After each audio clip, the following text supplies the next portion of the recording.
Hey, this is Gary. This is Mike. And Daniel. We're not professionals. We're just three addicts sharing our experiences, strength, and hope regarding recovery. Having had a spiritual awakening as a result of these steps, we tried to carry this message to other addicts and to practice these principles in our lives. Welcome to another episode of the 12th Step Podcast. My name is Gary. And this is Daniel. Well, Daniel, Yes. we're missing Mike, but we're making up for it because we have a special guest. Yes, we do. Tonight we have joining us Shane, who is our mutual Therapist. Yeah. friend, benefactor, guide. And we've had multiple individuals reach out and ask us to bring him on, which he's been on before. So we're bringing him back on. We're glad Since to have him Mike back. is not with us this evening. I appreciate the opportunity to be here. Never ever wondered what it might feel like to fill Mike's shoes, but it's a scary thought. Well, I hadn't had that thought until now, and I don't think I'm going to thank you for it. Well, guys, we're going to address. We've had a couple of our listeners reach out and give us some really good questions and different topics for discussion. Yes. So we thought we would invite Shane to kind of weigh in on some of these things, and so we're going to go ahead and get started with one. Okay. All right. The question reads as follows. I know I messed up with my wife due to my addiction. It's been 2 years since I've had any issues, but when is enough enough? When does she stop continually holding it over my head? Well, I mean, that's a rough one. Like, There's a lot to unpack. there is. I mean, the first question I would ask is like, how long has he been acting out? You know, has it been 17 years and he's expecting her to, be happy in 2? Well, yeah. Well, and there's, like I said, there's a lot to unpack. Yeah. The first thought that came to my mind is, when is enough? The question that comes to my mind is, well, how long does it take? I says, well, it's going to take as long as it takes. Yeah. Right. And there's a lot of factors that are coming into it that need to be considered. I mean, I think about what kind of work are you doing? How is that showing? What kind of work is she doing? What kind of work are you guys doing together? Yeah. Like I said, there's a lot to unpack. Well, and then there's not a lot of information either, because I know, at least from my personal experience, that I'm like, yeah, I was good for 2 years, but I really wasn't, and, so there might be a little bit of that possibly going on. Maybe it has been white knuckling it and he has made it to 2 years, which is amazing, but, how much damage has been done prior to him attempting that? How much betrayal trauma is there? How many things has he put her through? It's not just a simple, hey, I've checked boxes and now you should be good. And do you know what? Now having said that, which I think is true, we also probably ought to address, how do I deal with, how can I exercise patience, or how can I develop the skill to help the people in my life deal with those things, Yeah. So, I'll share a story. Okay. I am almost to 10 years, starting to knock on the door for 10 years of sobriety. Mm-hmm. And I came home from work not a couple weeks ago, and my wife said, and I was a little bit behind my time. Now, I work in retail, so I was with a customer. So as soon as I finished up with the customer, I clocked out, gave her a call like I always do, but it put me behind my time. And this has happened a few times in the past, and it hasn't been a problem for her. But for whatever reason, whatever was going on in her world, she had a moment and she worried. Yeah. And do you know what? It was my privilege and my opportunity to reassure her and help her work through that. And we discussed it, and it actually turned out to be a really positive thing. Now, do you know what? That might be down the road. I could be into this 20, 30 years, and something might come up, and I still need to be willing to go through that process with her. Yeah. I mean, these things come back up. Yeah. So, I mean, I'm not in a situation where I can experience those things. But moving forward, I hope with my next relationship that I won't have to repeat those mistakes. But even then, things happen. I mean, like with my kids right now, I'm having to rebuild that relationship, and these things still come up. Like, things will be moving fairly well, and then something will trigger them, and then they pull back, and I have to wait until they will come talk to me or want to re-engage with me. So I think it's kind of similar, where there must be something going on where she's not feeling safe, or it's triggering to her, so she's bringing it back up.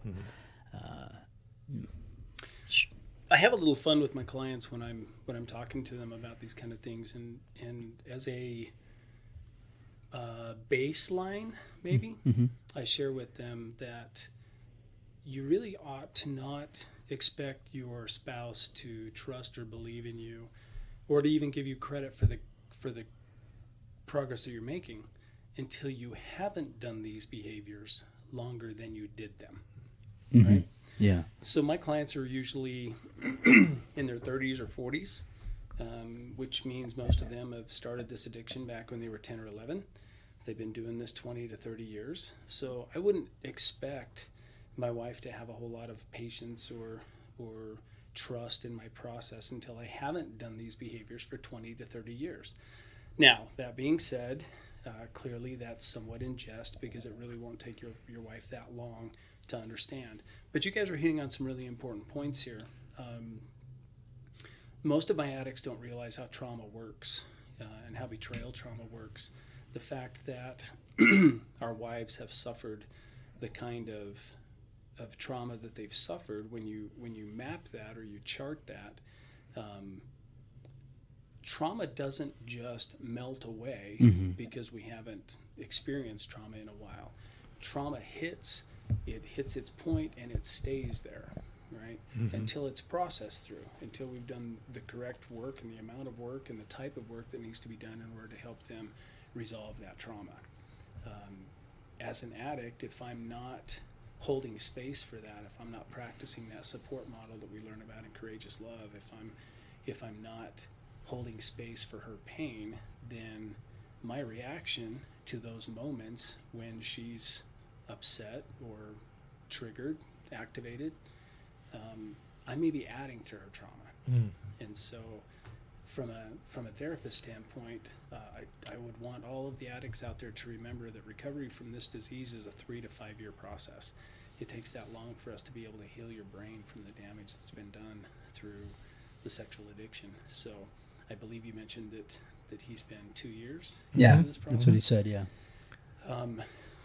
Consider that, when as you're moving forward in your 3 to 5 years, congratulations on the 2 years, and keep that rolling. So Yeah, for sure. Keep doing what you're doing to maintain that effort towards sobriety.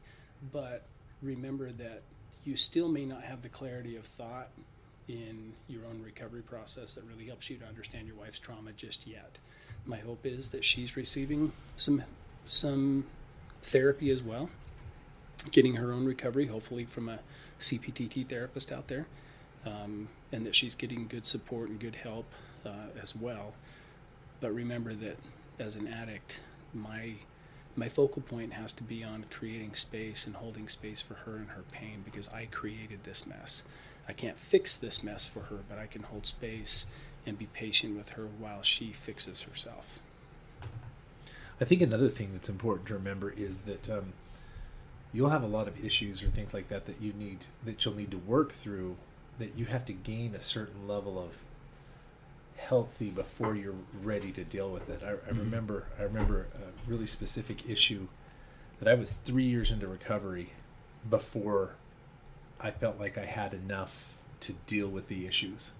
I'm talking specifically of like when it came time to clean out the basement and really address some of the hoarding issues in the basement that I had that were directly connected to my addiction. It took me 3 years of recovery before I felt like I had the mental fortitude to actually address that. And then as I did that brought up all of its own kind of things that need to be dealt with. So there's a process within it too.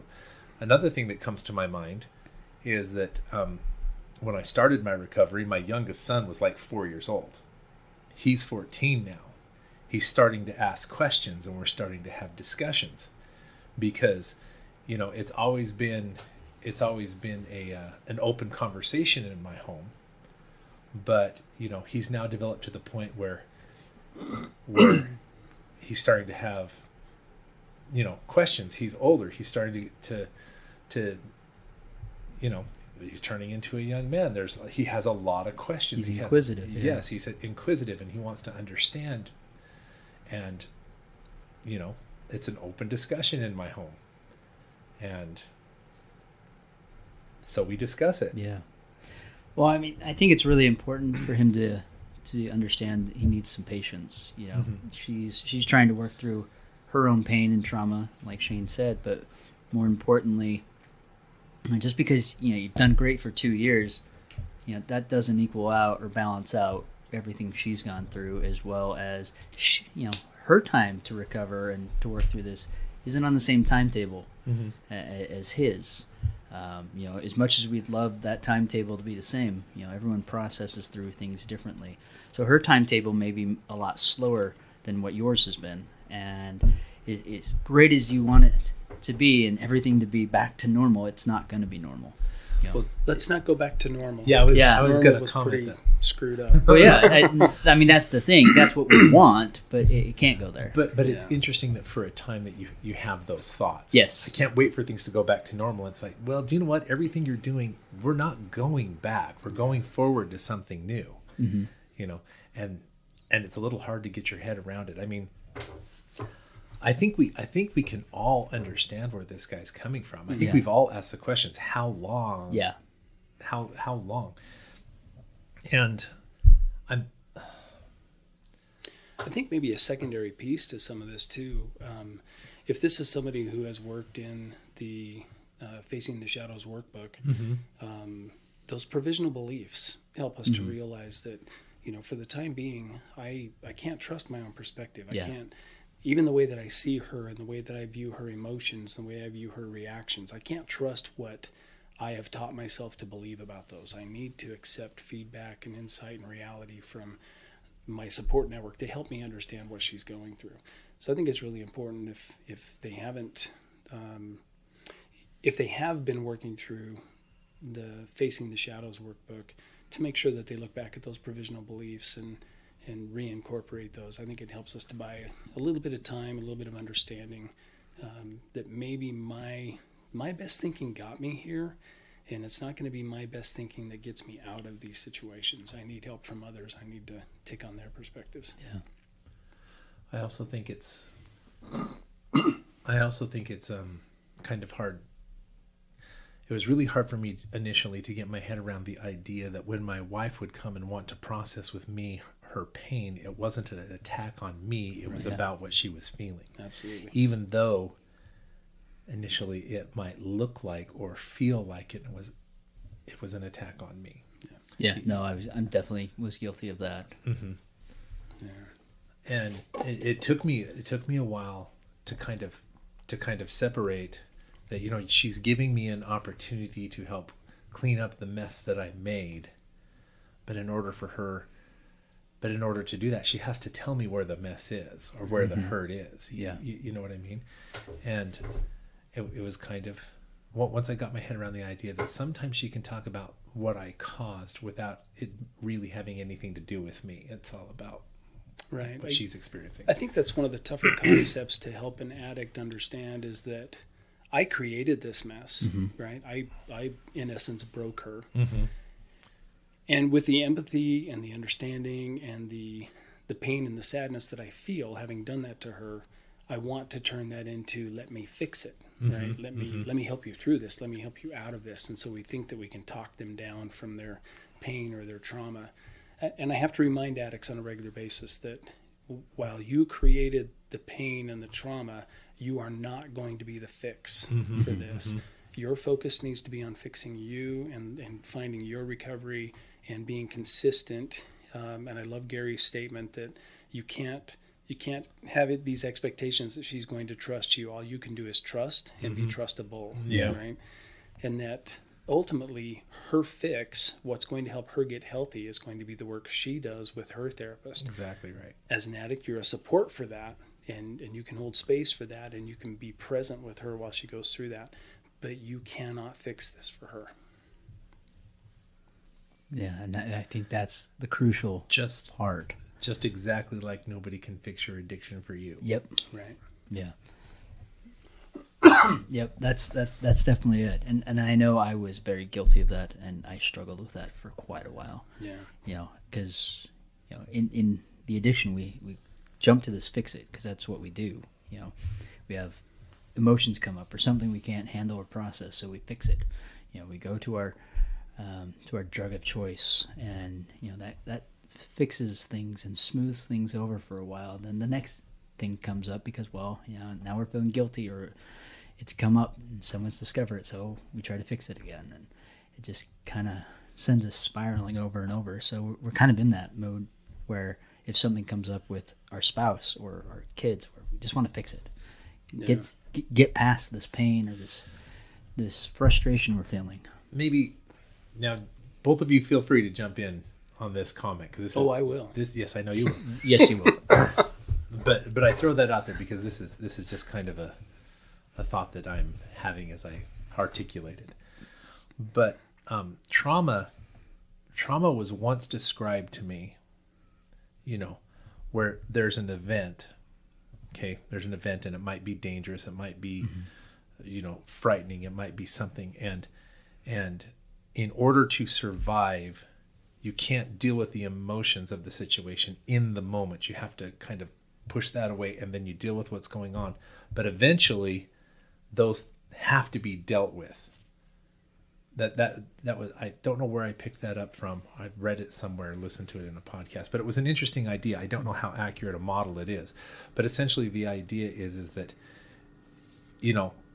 when the time is right and you're in a place that you can start to deal with that, you get to bring all of that back and deal with it somehow. Yeah. In order before it's actually resolved. Something that I kind of use to kind of help in my own mind picture it is trauma is like a lightning strike on the beach, where it's just like really quick, it's there, and at the surface level it looks okay and it's over. But when you start digging down, you see all the little tendrils that's now turned into glass. It's dug down through the sand, and you have to deal with all of that. I think that it's easy to forget, and I spend a lot of time talking with addicts about what we call the window of tolerance. Mm-hmm. Every person has a window of tolerance that allows them to deal with the ups and downs of life, and where that comes from. There's a nice pleasant drawing that goes with it. It'll be hard for me to draw that for you on a podcast, but that baseline is where we tend to try to stay, knowing that the highs and lows of life will move us off that baseline from time to time. On either side, top or bottom of that window of tolerance, is that saturation point, right? Where once I cross that saturation point, that's when my trauma responses kick in. Mm-hmm. If you remember in the the nervous system, when that trauma is activated, we're left with 3 responses, right? Fight, flight, or freeze. On the upper end of that window of tolerance, when people are overly activated in that high energy level, we end up with fight or flight. When people have been traumatized to the point that they numb out or close off, that's down at the bottom level of that window of tolerance, where they freeze. So the emotions are there, and they're a part of that all the way through. But a person's window of tolerance will be what really defines how well they can walk through that trauma, how long that takes, what they need to do with that. And the more that we can strengthen and support the development of that window of tolerance, the more resiliency people can develop to be able to manage those things. This is where I think addicts can be a real strong support to their betrayed partner in having patience and holding space while they work through those trauma pieces. I think it's easy to forget that there are 3 recovery processes going on all the time in this situation. We've got the addict's recovery from the addiction. We've got the partner's recovery from the betrayal trauma, and then we've got the relationship recovery and the damage that's been done there. So let's not get too selfish in our own focus or our own thoughts around our recovery and what we need when there are two others being activated at the same time. I'm thinking of Mike's. There was a story that Mike said in group one night where he was talking about how he was making his bed, and then he wanted accolades for making the bed, and his wife's like, "What? For you want accolades for doing what you should have always been doing?" And I think that's kind of You mean the bed that you slept in? yeah, the bed you slept in. You want credit for making the bed that you slept in? I think that's maybe a little bit of what we're kind of dealing with here. You know, yes, it's been great that he's got 2 years of recovery, but he's kind of maybe wanting some accolades. Like, look at me, look what I've done. When, you know, the wife's kind of like, should have been doing this the whole time. Which is great. I mean, we all appreciate being acknowledged for the good work that we're doing and the things that are happening. But we also have to balance that. And this is, you know, again, this is an addict struggle, finding balance. Addicts have a tendency to do everything in excess, and so we're constantly finding balance. It's going to be important sometimes to give yourself that pat on the back and not expect others to see or notice or give those accolades. You may have to do that for yourself at times. Yeah, or you know, 12-step. I mean, that's a great place. You know, and I quit relying on my ex to do that. You know, getting those tokens, those chips, or you know, they mean a lot. Yeah. And you know, that's kind of an accolade. Let alone, you know, there's individuals there that are going to be like, man, that's great, congratulations. So you can get that in a different way. You guys ever noticed that sometimes I would reflect and I think, I'm doing a little bit better than I think, but it's in a way that I didn't think that I would. You know what I mean? Yeah.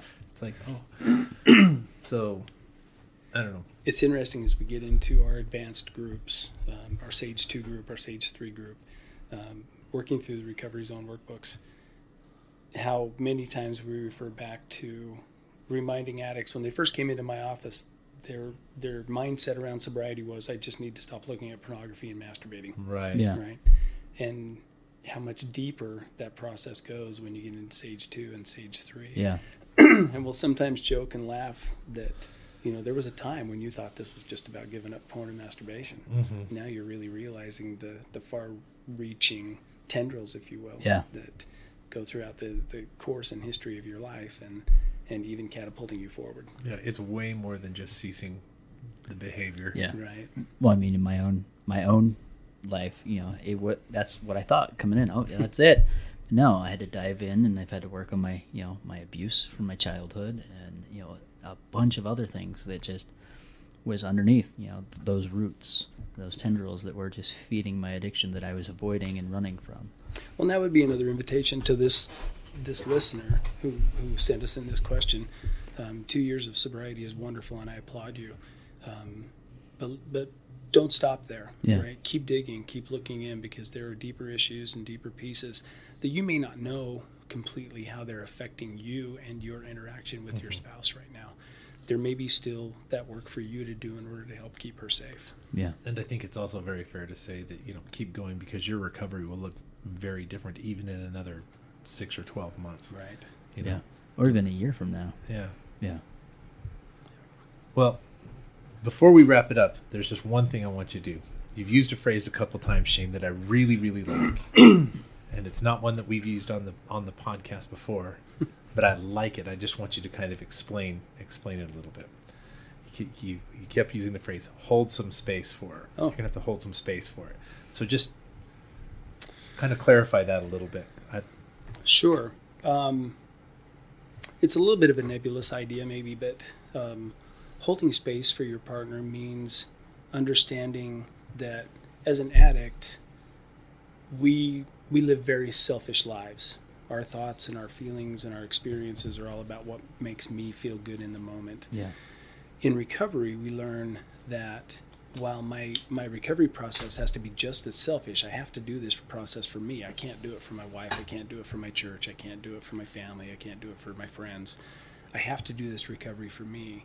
A big part of doing that recovery for me means understanding the importance that she plays in my life. And holding space means recognizing the damage that I've done, how I've created this hurt and this harm for her, and that I now need to be a safe space, a safe place for her to be able to talk about it, for her to be able to emote, for her to be able to share, for her to be able to break down, throw fits if she wants to, or stomp her feet, or yell and scream without me negatively reacting to that. Holding space means I understand that I created this mess in you, and I'm going to be that safe place for you to be able to share it and process it and walk through it. I hope that helps. Yeah. Yeah. I like that. Give it a go. Practice. Yes. Definitely practice it. All right. All right. We're out of Well, time. we're out of time. So thank you so much for joining us. This is Gary saying, do the next right thing. And this is Daniel saying, find the humility in your recovery. Got anything to say, Shade? Hey, I'm just happy to be here. Thanks for inviting Save me. some space for it. Thank you for listening to the podcast. We would love to hear from you. If you have any questions, thoughts, or concerns, or have any suggestions for future episodes, please contact us at 12steppodcast@gmail.com. That is 12th steppodcast@gmail.com. As a fellowship of recovering addicts, Sex Addicts Anonymous offers a message of hope to anyone who suffers from sex addiction. Check out saa-recovery.org.